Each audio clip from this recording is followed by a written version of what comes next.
2天浑身都是刺。多林爷爷，低了，强行拉高战力，文化的消耗也是。以后才能更加。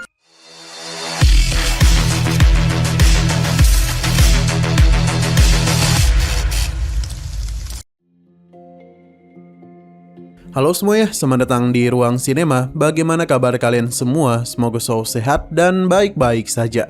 Pada hari ini kita akan kembali melanjutkan series Donghua Calling Dragon episode 15. Di bagian sebelumnya, Lini kini telah menjadi penyihir level 7.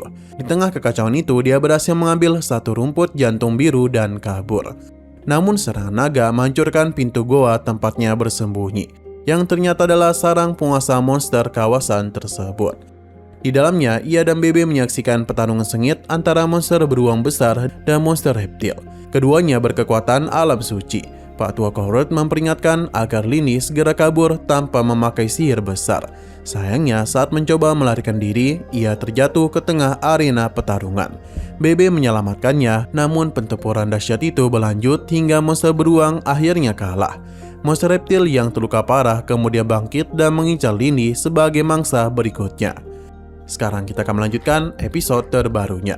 Meski terluka parah, monster reptil masih berniat memangsa Lini. Dan di momen itu, Bebe yang memiliki penglihatan sangat tajam berhasil menemukan titik lemah monster reptil, yakni luka di bagian lehernya.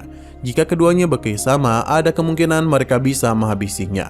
Lini terus menghindari serangan sambil membalas bertubi-tubi. Bebe ikut menyerang bagian leher yang terluka itu. Namun kulit monster reptil terlalu tebal dan seluruh serangan mereka tak cukup untuk menembusnya. Monster reptil bahkan sempat untuk melepaskan laser kembali.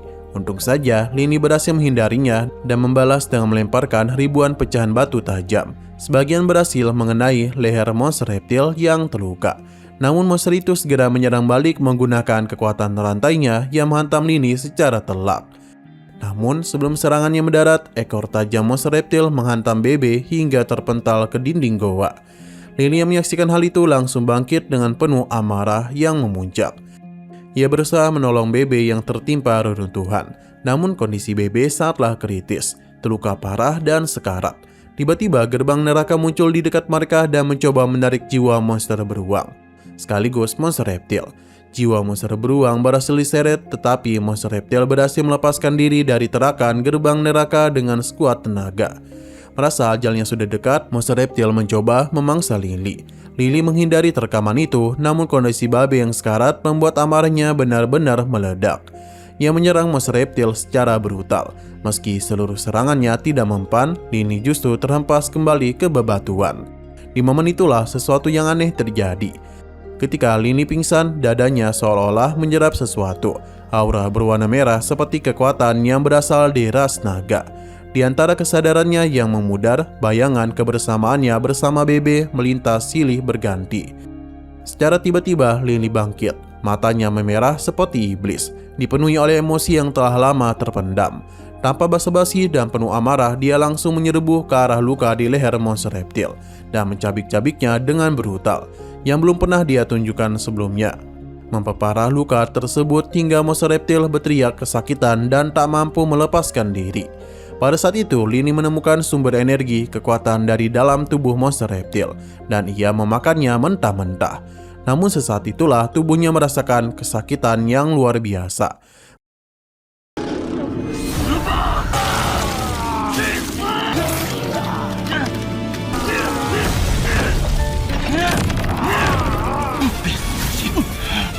Bukannya merasa ketakutan, monster reptil yang masih hidup justru mentertawakannya.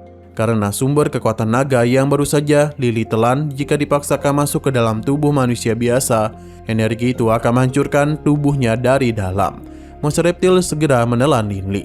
Di dalam perut monster reptil, Lini berpikir keras mencari jalan keluar. Dan dari situlah ia teringat rumput jantung biru yang masih dia bawa. Tepat seperti yang pernah disampaikan sang ayah dahulu, darah naga boleh diserap tetapi harus disertai dengan rumput jantung biru untuk menekan energi liarnya, supaya tidak menghancurkan tubuh sang pemakai. Dan di momen paling kritis itu, Lini baru memiliki keduanya sekaligus. Lini segera memakan tanaman tersebut dan berusaha keras mengaktifkan garis keturunan darahnya. untuk menguasai energi naga yang kini mengalir deras di dalam tubuhnya.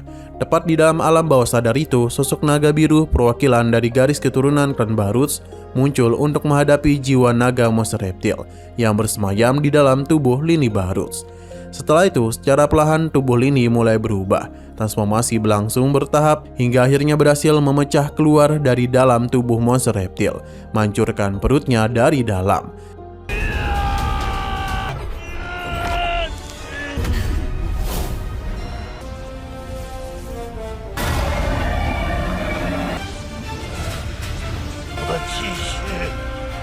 Sontak monster reptil pun sangat terkejut.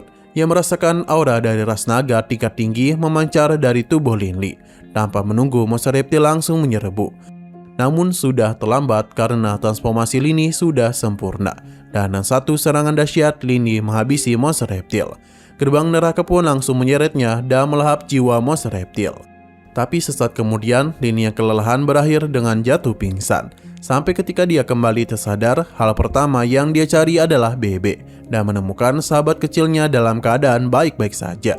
Lalu Lini langsung memeluk Bebe dan begitu erat. Ia menyadari bahwa ketahanan Bebe sungguh luar biasa dan mulai yakin bahwa Bebe bukanlah tikus bayangan biasa, melainkan sesuatu yang jauh lebih istimewa.